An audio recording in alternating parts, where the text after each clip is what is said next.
सभी को नमस्कार। आज की इस वीडियो में हम एसबीएम और वाटरशेड की पेमेंट एसएनएस स्पर्श से कैसे करनी है सीखेंगे। पहले हम ये पेमेंट्स पीएफएमएस की साइट पर करते थे। अब एसबीएम और वाटरशेड की पेमेंट्स पीएफएमएस से ना होके एसएनएस स्पर्श से होगी। एसबीएम और वाटरशेड की पेमेंट जिस साइट से होनी है वो है अब एसएनएस स्पर्श, जो कि हिमकोश की साइट है। या तो हिमकोश की साइट ओपन कर लीजिए या सिंपली आप गूगल में जाके एसएनएस स्पर्श लिखिए। इसके यूज़र आईडी पासवर्ड आपको ब्लॉग से मिल जाएंगे।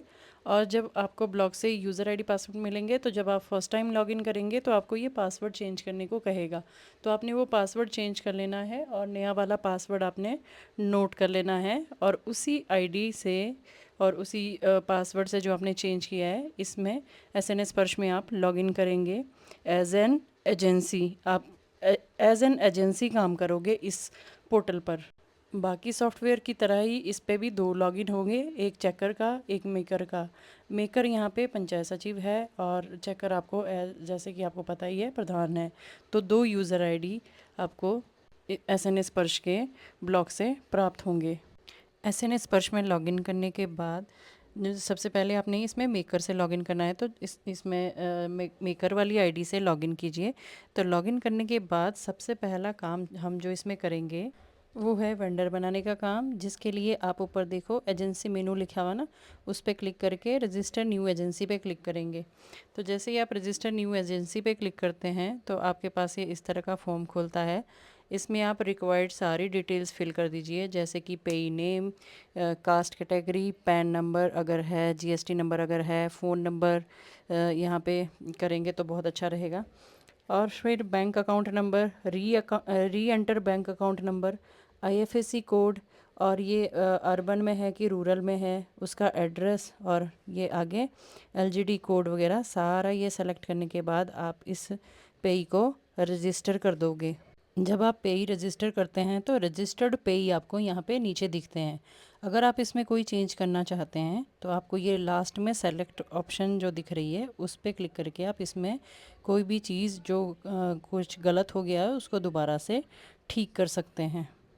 जब ये वेंडर रजिस्टर हो जाएगा उसके बाद आपने इसमें खर्चा कैसे बुक करना है, अगेन वही एजेंसी मेनू में जाके क्रिएट सीएसएस क्लेम में क्लिक करना है। तो जैसे ही आप क्लिक करते हैं तो यहाँ पर स्कीम सेलेक्ट कर लो और ऐड न्यू पेई पे जैसे ही आप क्लिक करते हो तो आपने जो पेई अभी क्रिएट किया था वो आपको यहाँ पे दिख जाता है। स्कीम देखो हमने वही चूज़ करनी है 9151 HP6, वही कोड हमारा पीएफएमएस पे भी था, यहाँ भी है। अब यहाँ थोड़ा सा फ़र्क ये है कि स्कीम से आगे राइट हैंड साइड में आपको शेयर दिख रहा होगा। इसका मतलब है 90% पेमेंट शेयर सेंटर का है और 10% पेमेंट शेयर स्टेट गवर्नमेंट करेगी। ये भी ध्यान रखना ज़रूरी है कि ये क्लेम आप तभी क्रिएट कर पाओगे जब आपको ब्लॉक से लिमिट लगी होगी। तो उस ब्लॉक से लिमिट लगाने के लिए आप पुराने प्रोसेस से रेजुलेशंस ब्लॉक को भेजेंगे कि किस स्कीम के अगेंस्ट और कितने वाउचरों के अगेंस्ट आपको कितनी पेमेंट चाहिए है। HOA यानी कि हेड ऑफ अकाउंट्स आपने यही वाला चूज़ करना है, ग्रांटी नेट जनरल नॉन सैलरी। तो ऊपर देखो आपको जितना बजट एलोकेट हुआ है वो आपको ऊपर शो हो रहा है। उसमें से आपने इस पेई को, अब यहाँ पे पेई आपने सर्च कर लेना है, चाहे तो आप उसका नाम लिखिए, यहाँ उसको सर्च करके गेट डिटेल्स करेंगे तो ये आपको पेई की डिटेल्स यहाँ पे नीचे शो हो जाएगी।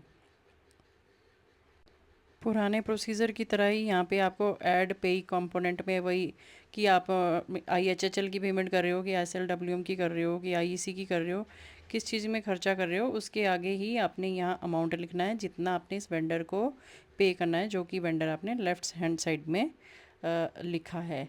तो यहाँ हम इसको पेमेंट कर रहे हैं 448 रुपये की। और ये अमाउंट डालने के बाद आप यहाँ पे अगर कोई डिडक्शंस है तो उसको ऐड करेंगे। बट ये डिडक्शन आपकी तभी ऐड हो पाएगी जब आपने पीछे इस वेंडर का टैन नंबर या जीएसटी नंबर डाला होगा, तो तभी आपको यहाँ पे नीचे ये डिडक्शंस दिखाएगा। पर पंचायतों के केस में आपने ये भी ध्यान रखना है कि जब आप डिडक्शंस करते हैं तो आपके पास खुद का टैन नंबर और जीएसटी नंबर होना चाहिए, तभी यहाँ पे आएगा। अब पीछे वहाँ पे डाला नहीं था टैन नंबर, तो नीचे जब ऐड पे डिडक्शंस पे क्लिक करते हैं तो यहाँ कुछ भी शो नहीं हो रहा है। तो ये करने के बाद आपने सेव पे पर क्लिक कर देना है। सेव पे डिटेल्स पर क्लिक करेंगे तो आगे आपको इस तरह की विंडो शो होगी। अब आप इस क्लेम को नेक्स्ट स्टेप में सेंड टू चेकर कैसे करेंगे, तो आप डी ऑप्शन पे क्लिक करेंगे, यहाँ पे स्कीम सेलेक्ट कर लेंगे और फिर जैसे स्कीम सेलेक्ट करते तो आपके पास इसमें जो बुक खर्चा है वो नीचे दिखाई देगा। आप उसकी डिटेल्स भी व्यू कर सकते हैं कि आपने कितनी पेमेंट किसको करी है। अब आपको जो ये चेक बॉक्स यहाँ पर दिखाई दे रहा है उस पर क्लिक करके सेंड सेलेक्टेड पे टू चेकर इस पर क्लिक कर देंगे तो ये पेमेंट आपकी चेकर वाले लॉगिन पर आगे फर्दर एक्शन के लिए सबमिट हो जाएगी।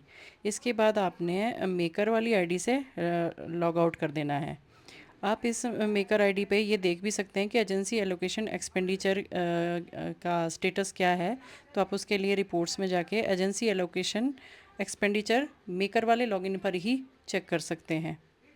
अब हम इस आईडी से लॉग आउट करके चेकर वाली आईडी पे लॉगिन करेंगे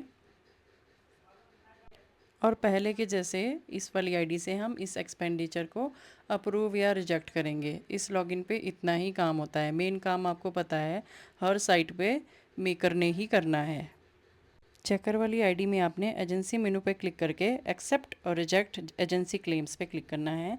यहाँ पे जैसे ही आप स्कीम चूज़ करेंगे तो जो मेकर ने वाउचर क्रिएट किया था या क्लेम क्रिएट किया था वो आपको यहाँ पे नीचे शो हो जाएगा, जिसको आप व्यू भी कर सकते हैं। एक्शन बटन से व्यू कर सकते हैं, एक्सेप्ट कर सकते हैं, रिजेक्ट कर सकते हैं। तो सेकंड नंबर की ऑप्शन देखो, accept and send to DDO. तो जैसे ही आप यहाँ पे एक्सेप्ट पे क्लिक करते हैं तो ये वाला क्लेम बीडीओ को सबमिट हो जाएगा। डीडीओ यहाँ पे हमारे केस में, पंचायतों के केस में बीडीओ रहेंगे और बीडीओ के लॉगिन पे ये आपके क्लेम्स चले जाएंगे।